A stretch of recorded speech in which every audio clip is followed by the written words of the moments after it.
Hello everyone.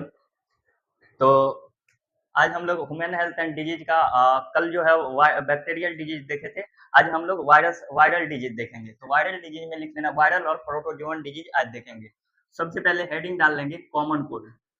Common cold. Common cold का दूसरा नाम क्या है? राइनाइटिस है। क्या है? राइनाइटिस। कॉमन कोल्ड को क्या कहते हैं? राइनाइटिस। अब देखो ये कौन से वायरस के कारण होता है कॉमन कोल्ड? तो rhino virus. Virus rhino virus क्या हो गया? पैथोजन हो गया। क्या हो गया? पैथोजन। पैथोजन क्यों हुआ? क्योंकि ये डिजीज काउज करता है, जो बीमारी को करता है, जिसके कारण बीमारी होता है उसको पैथोजन कहते हैं। तो किसके कारण कॉमन कोल्ड हो रहा है? तो राइनो वायरस के कारण हो रहा है। तो राइनो वायरस क्या हो गया? पैथोजन हो गया। तो अगर पूछेगा कि कॉमन कोल्ड का पैथोजन क्या है, तो राइनो वायरस है। क्या है? Rhino virus. या पूछ देगा कॉमन कोल्ड का कौन से वायरस के कारण होता है, तो राइनो वायरस के कारण होता है। ये समझ में आ गया। अब देखो मोड ऑफ ट्रांसमिशन क्या क्या होता है? मोड ऑफ ट्रांसमिशन क्या कैसे होता है? इसका मोड ऑफ ट्रांसमिशन का मतलब होता है कि कैसे ये फैलता है। कैसे फैलता है? तो ये ड्रॉपलेट इन्फेक्शन होता है। क्या होता है? Droplet infection. समझते हैं ड्रॉपलेट इन्फेक्शन कैसे होता है, क्या होता है? देखो अगर मान लो मेरे अंदर कॉमन कोल्ड का वायरस है, राइनो वायरस, और हम छींके तो मेरे अंदर से जो है राइनो वायरस बाहर आ जाएगा, हवा में फैल जाएगा। लेकिन यही जगह दूसरा कोई पर्सन होगा हेल्दी, जिसके पास कॉमन कोल्ड नहीं होगा, वो क्या करेगा? सांस लेगा अपने अंदर, तो हवा के साथ साथ वो जो राइनो वायरस है वो उसके बॉडी के अंदर चला जाएगा और उसको इन्फेक्ट कर देगा, उसको भी कॉमन कोल्ड हो जाएगा। तो ड्रॉपलेट इन्फेक्शन का मतलब ये होता है कि हवा के कारण जो हमारे बॉडी में प्रवेश करता है जो वायरस या बैक्टीरिया, उसी को ड्रॉपलेट इन्फेक्शन कहते हैं। जैसे कोविड का वायरस था, वो भी ड्रॉपलेट इन्फेक्शन था। या मतलब हमने खराश किया या छींके और किसी चीज पे मतलब लगा, और यहाँ वायरस है, मतलब कॉमन कोल्ड का वायरस है, और इसको हमने छू लिया और उससे जो है नाक को अगर छुए तो उसके थ्रू हमारे बॉडी के अंदर चला जाएगा। तो इसी को क्या कहते हैं? ड्रॉपलेट इन्फेक्शन कहते हैं। अब देखो ये इन्फेक्ट कौन कौन सा जगह करता है? इन्फेक्ट बॉडी में अगर आएगा तो क्या क्या चीज इन्फेक्ट करेगा? तो ये नाक के अंदर आता है मोस्टली, तो नाक को इन्फेक्ट करेगा, नोज को, और नोज से क्या करेगा? रेस्पिरेटरी पैसेज जो होता है जैसे फेरिंक्स वगैरह, तो उसको इन्फेक्ट करेगा, रेस्पिरेटरी रेस्पिरेटरी पैसेज को। लेकिन ये लंग्स को इन्फेक्ट नहीं करेगा। क्या? किसको इन्फेक्ट नहीं करेगा? लंग्स को। But note the lungs. Respiratory passage लिख लो। तो समझ में आया कॉमन कोल्ड का वायरस हमारे बॉडी के अंदर कहाँ से आता है? नाक से आता है। तो नाक को इन्फेक्ट करेगा, और नाक से नीचे जो है रेस्पिरेटरी पैसेज है जैसे फेरिंक्स वगैरह, तो उसको इन्फेक्ट करेगा। लेकिन ये लंग्स को इन्फेक्ट नहीं करेगा। और निमोनिया जो था वो लंग्स के एल्वुलाई को इफेक्ट कर रहा था, मतलब लंग्स को इन्फेक्ट कर रहा था। तो ये जो है नोज और रेस्पिरेटरी पैसेज को इन्फेक्ट करेगा, लेकिन लंग्स को इन्फेक्ट नहीं करेगा। अब देखो जब वायरस अंदर आ गया तो सिम्टम्स मतलब लक्षण क्या क्या दिखेगा? सिम्टम्स क्या क्या दिखेगा? तो पहला जो है इसमें सिम्टम्स दिखेगा क्या? नेजल कॉन्जेशन दिखेगा। नेजल कॉन्जेशन का मतलब होता है कि नाक का बंद होना। क्या? नाक बंद हो जाएगा।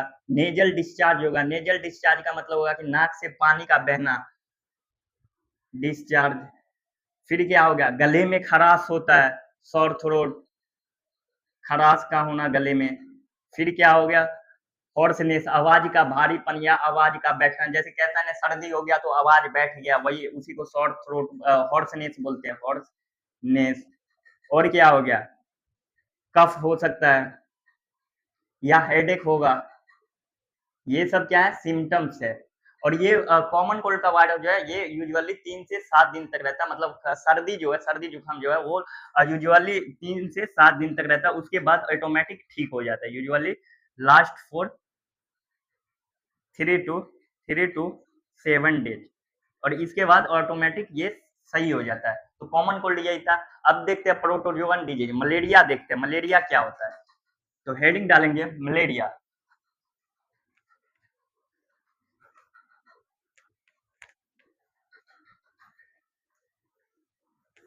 अब हम लोग देखने वाले हैं प्रोटोजोअन डिजीज। तो हेडिंग डालेंगे मलेरिया। मलेरिया देखो मलेरिया क्या है, मलेरिया प्रोटोजोअन डिजीज है। क्या है? प्रोटोजोअन डिजीज है। क्या है मलेरिया? Protozoan disease. अब इसका पैथोजन क्या है? प्लाज्मोडियम है। प्लाज्मोडियम। प्लाज्मोडियम भी 4 टाइप का होता है। एक तो प्लाज्मोडियम वाइवैक्स हो गया, दूसरा प्लाज्मोडियम, पी का मतलब प्लाज्मोडियम है, दूसरा क्या हो गया? प्लाज्मोडियम ओबेल, तीसरा क्या होता है? प्लाज्मोडियम फैल्सीफेरम, फैल्सीफेरम, और चौथा होता है प्लाज्मोडियम मलेरिया। Plasmodium malaria. अब इसका मोड ऑफ ट्रांसमिशन क्या है? देखो ये 4 टाइप का है। प्लाज्मोडियम कितने टाइप का है? 4 टाइप का। Plasmodium vivax, plasmodium ovale, plasmodium falciparum, plasmodium malaria. Plasmodium vivax जो है ये मोस्ट कॉमन है। क्या है? मोस्ट कॉमन है। मोस्ट कॉमन कौन सा होता है? प्लाज्मोडियम वाइवैक्स है। और प्लाज्मोडियम ओवेल जो है ये रेयर होता है, मोस्ट रेयर है, मतलब मिलता नहीं है, ये जल्दी नहीं होता है, रेयर है। और प्लाज्मोडियम फैल्सीपेरम जो है ये मोस्ट डेंजरस होता है। क्या होता है? Most dangerous, dangerous. अब देखो ये मोड ऑफ ट्रांसमिशन कैसे होता है मलेरिया का, तो फीमेल एनोफिल्स मॉस्किटो होता है जो कि वेक्टर का काम करता है। उसके अंदर इन्फेक्टेड स्टेज होता है जो कि प्लाज्मोडियम एस्पोरोजोइट होता है। और वो इन्फेक्टेड फीमेल मॉस्किटो जो है कोई पर्सन को अगर बाइट करेगा, काटेगा, तो वो सलाइवा अपने अंदर से वो ह्यूमन के अंदर, इंसान के अंदर दे देता है, जिसके सलाइवा में एस्पोरोजोइट रहता है, और वही एस्पोरोजोइट ह्यूमन के ब्लड के अंदर आ जाता है। तो उसी के कारण मलेरिया होता है, मतलब मलेरिया नामक फीवर। तो कैसे होता है mode of transmission? Bite of female anopheles mosquito, infected female anopheles mosquito कहेंगे। अगर नॉर्मल फीमेल एनोफिल्स मॉस्किटो रहेगा तो वो नहीं कुछ करेगा, लेकिन इन्फेक्टेड स्टेज में रहेगा, एस्पोरोजोइट रहेगा सलाइवा के अंदर, तो उससे मलेरिया होगा। तो मोड ऑफ ट्रांसमिशन अगर लिखेंगे, मोड ऑफ ट्रांसमिशन, ट्रांसमिशन तो कैसे होता है? Bite of, bite of infected, infected female anopheles, female anopheles mosquito, female anopheles mosquito को काटने से मलेरिया होता है। तो ये समझ में आ गया। अब लाइफ साइकिल देखेंगे इसका पैरासाइट का। तो हेडिंग डालेंगे,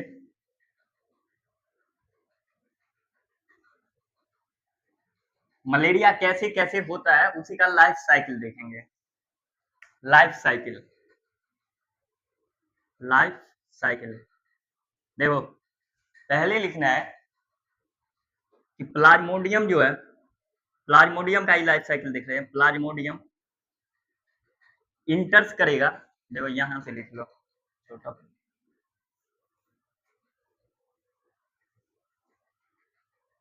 हेडिंग डालो लाइफ साइकिल,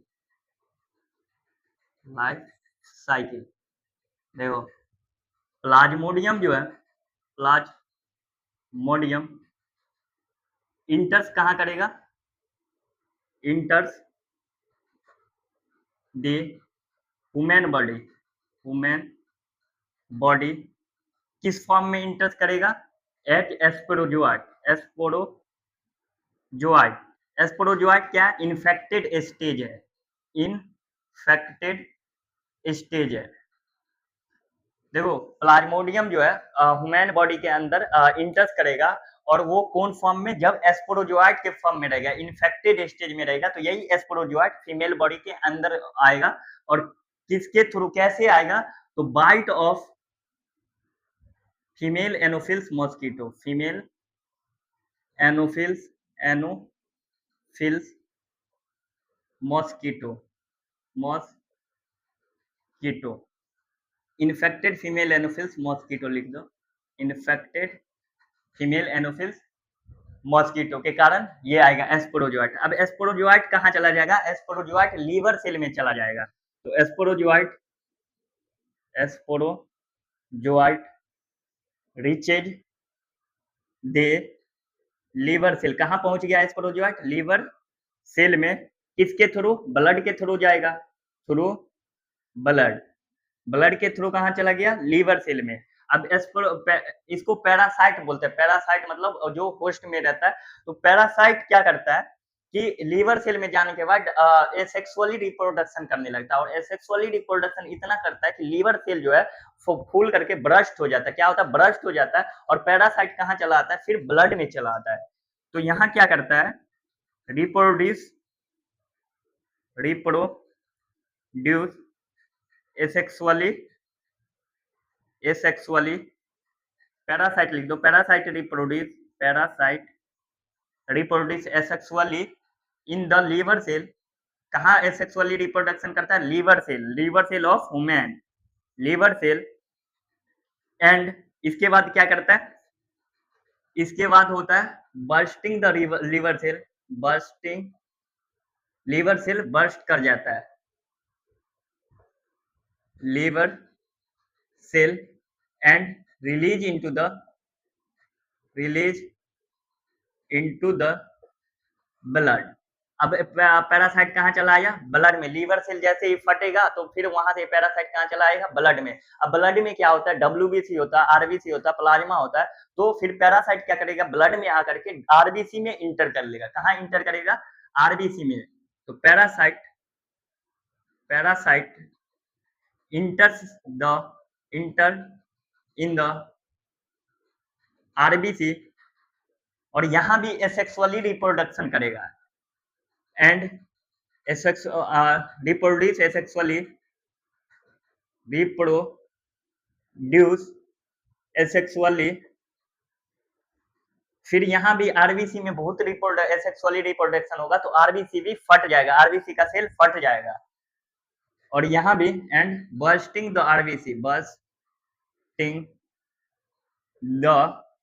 आरबीसी यहाँ बर्स्ट करेगा, और यही बर्स्ट के कारण जो है एक टॉक्सिक सब्सटेंस रिलीज होता है, टॉक्सिक सब्सटेंस,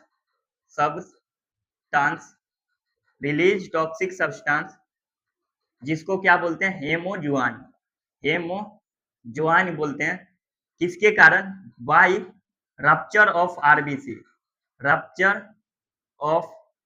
आरबीसी। किसके कारण? जब आरबीसी रप्चर होता है, मतलब आरबीसी फटता है, तो उसके कारण एक टॉक्सिक सब्सटेंस रिलीज होता है, जिसको क्या कहते हैं? हेमोजुआइन कहते हैं। और इसी हेमोजुआइंस के कारण आदमी को जो है फीवर और ठंड लगता है। ठंड और फीवर जो मलेरिया में एवरी 2 या 3 दिन या 4 दिन के बाद जो है फीवर आता है, और बॉडी ठंड लगता है। तो किसके कारण होता है? जब यही आरबीसी टूटता है, तो उसी के कारण हेमोजुआइन रिलीज होता है, जो कि टॉक्सिक सब्सटेंस होता है, और उसी के कारण फीवर आता है और बॉडी ठंड लगता है। अब देखो, ये सब स्टेज कहाँ का था? यहाँ से ह्यूमन बॉडी से जो है स्पोरोजोइट अंदर गया था, तो पैरासाइट ये कहाँ ये सब चीज कर रहा है? ये सब चीज जो कर रहा है वो ह्यूमन बॉडी के अंदर कर रहा है। कहाँ कर रहा है? ह्यूमन बॉडी के अंदर कर रहा है। अब देखते हैं यहाँ से आगे का स्टेज।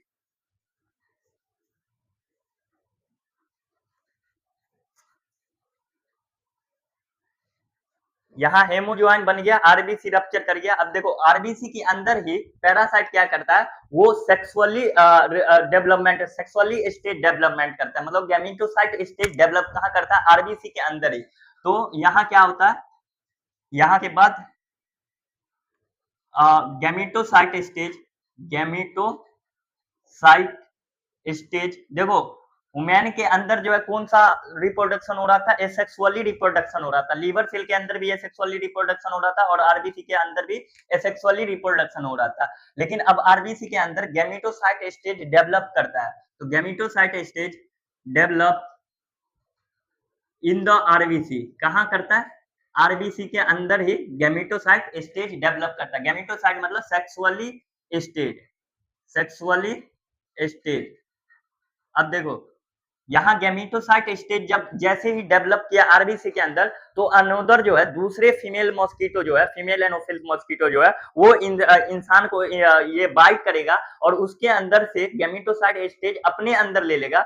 और किसके थ्रू लेगा? ब्लड मील के थ्रू। जैसे ही मतलब another female anopheles mosquito bite करेगा, तो वो ब्लड को सक करेगा, और ब्लड लेगा, तो उसके साथ साथ आरबीसी के साथ साथ क्या चला जाएगा? गैमेटोसाइट स्टेज चला जाएगा। तो यहां से क्या क्या चला जाएगा? देखो, female anopheles mosquito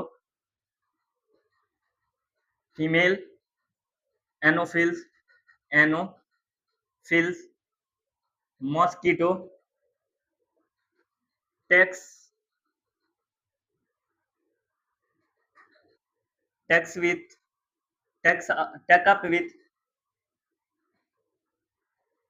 gamete take up gametocyte gametocyte gametocyte with blood meal, किसके थ्रू लेगा? ब्लड मिल के थ्रू ले लेगा अपने अंदर।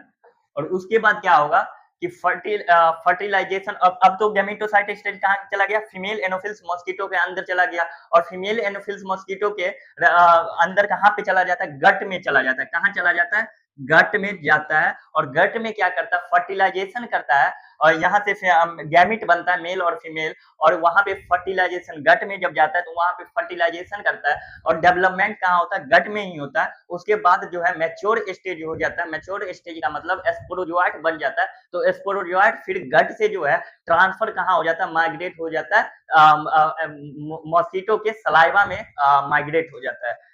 तो यहाँ से क्या हो गया? फर्टिलाइजेशन एंड डेवलपमेंट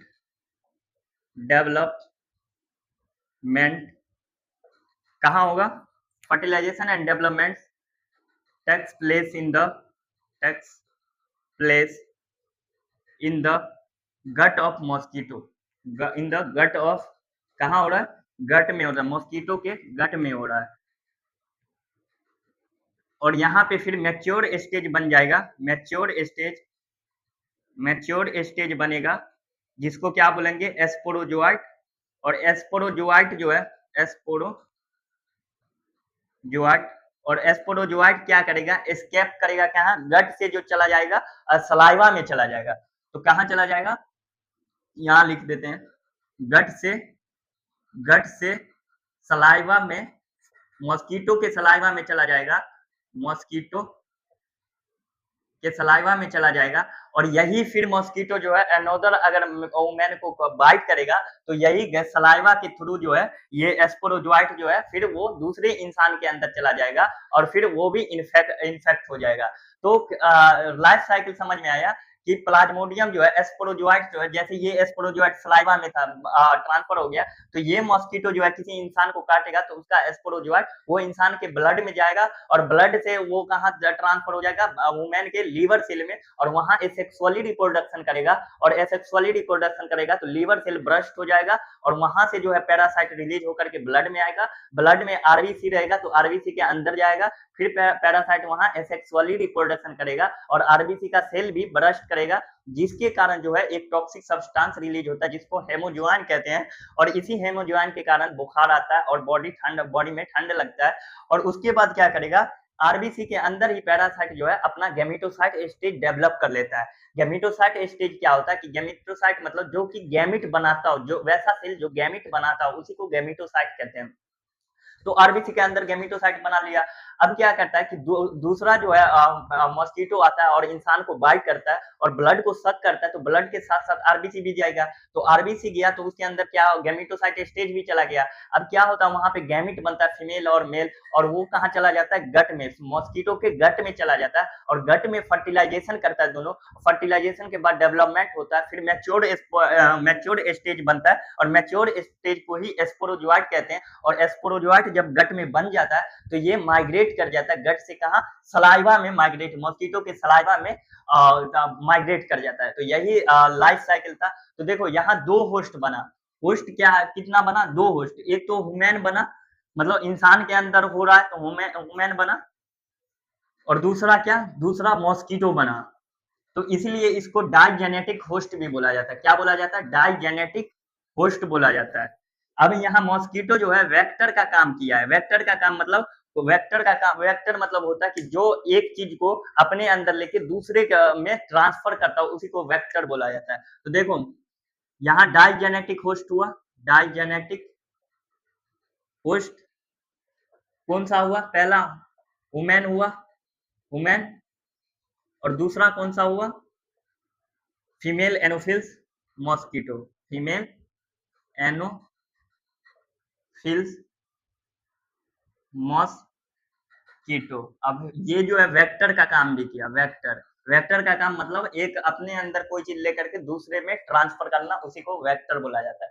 तो मलेरिया समझ में आ गया कि प्रोटोजोअन डिजीज है और इसमें प्लाज्मोडियम के कारण होता है। प्लाज्मोडियम भी 4 टाइप का होता है, plasmodium vivax, plasmodium ovale, plasmodium falciparum, plasmodium malaria.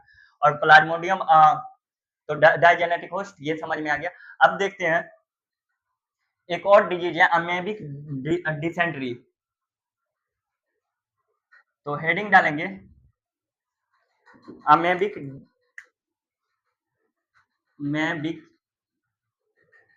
Dysentery. इसको खूनी दस्त भी बोला जाता है, डिसेंट्री।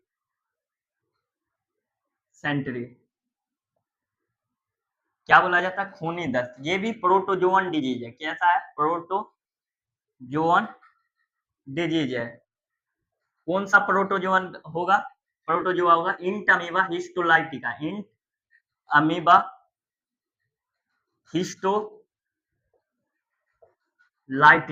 किसके कारण होता है? इंट अमीबा हिस्टोलाइटिका के कारण। और इंट अमीबा हिस्टोलाइटिका जो है बॉडी के कौन से भाग में रहता है? तो लार्ज इंटेस्टाइन में रहता है। Live in int amoeba histolytica कहाँ रहता है? Live in large intestine of women. Large intestine of women. यहां तक तो समझ में आया होगा कि एमेबिक डिसेंट्री क्या? प्रोटोजोअन डिजीज है। किसके कारण होता है? इंट अमीबा हिस्टोलाइटिका के कारण होता है। और ये कहाँ रहता है? वुमेन के लार्ज इंटेस्टाइन में रहता है। अब देखो इसका मोड ऑफ ट्रांसमिशन कहता है, तो कैसा है मोड ऑफ ट्रांसमिशन? ये कॉन्टामिनेटेड फूड एंड वाटर से होता है। कॉन्टामिनेटेड फूड एंड वाटर से भी ये होता है। अब समझते हैं इसको।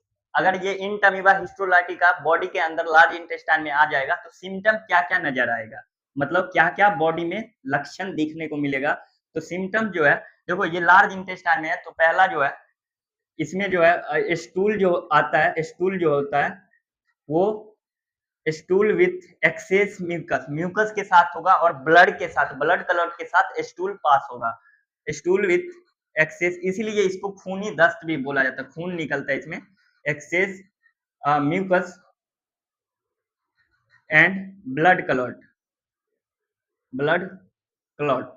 और क्या होगा? कॉन्स्टिपेशन होगा, कॉन्स्टिपेशन होगा।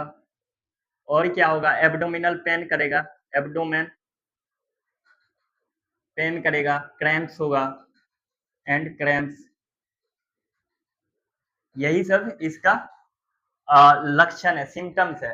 अब देखो ये फैलता मतलब कैसे, मतलब ट्रांसमिशन होता है, मोड ऑफ ट्रांसमिशन तो कॉन्टामिनेटेड फूड एंड वाटर से होता है, लेकिन कैसे होता है वो देखेंगे।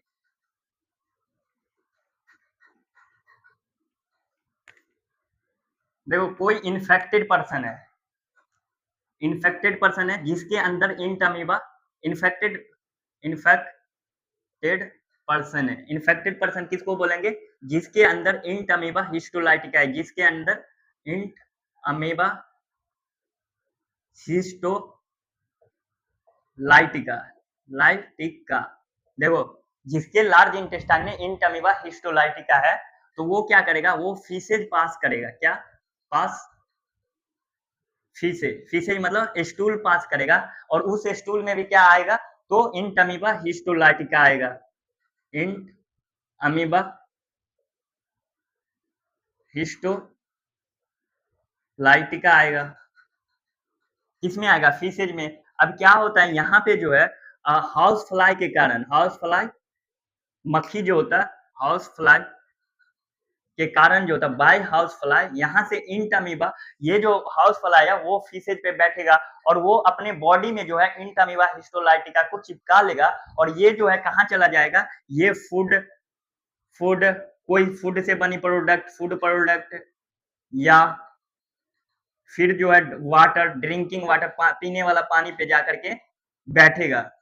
ड्रिंकिंग वाटर, अब देखो ये हाउस फ्लाई कहाँ फीसेज पे बैठा, फीसेज पे क्या था, इंटमीबा हिस्टोलाइटिका, और ये इंटमीबा हिस्टोलाइटिका ये हाउस फ्लाई के बॉडी पे चिपक गया, और ये हाउस फ्लाई क्या किया कि जो खाने वाली चीज है या पानी है पीने वाले, उस पे बैठा और ये सबको कंटामिनेट कर दिया। इस पे जो है इंटमीबा हिस्टोलाइटिका आ गया, किसके कारण, हाउस फ्लाई के कारण। तो इस पे जो इंटमीबा हिस्टोलाइटिका आ गया, तो अब इसको कोई खाएगा, हेल्दी पर्सन कोई खाएगा, और जो खाएगा उसके अंदर भी ये प्रोटोजोआ चला जाएगा, तो वो इन्फेक्ट हो जाएगा। इसी यही मोड ऑफ ट्रांसमिशन होता है, ऐसे ही इन एमेबिक डायसेंट्री होता है। ठीक है, थैंक यू वेरी मच।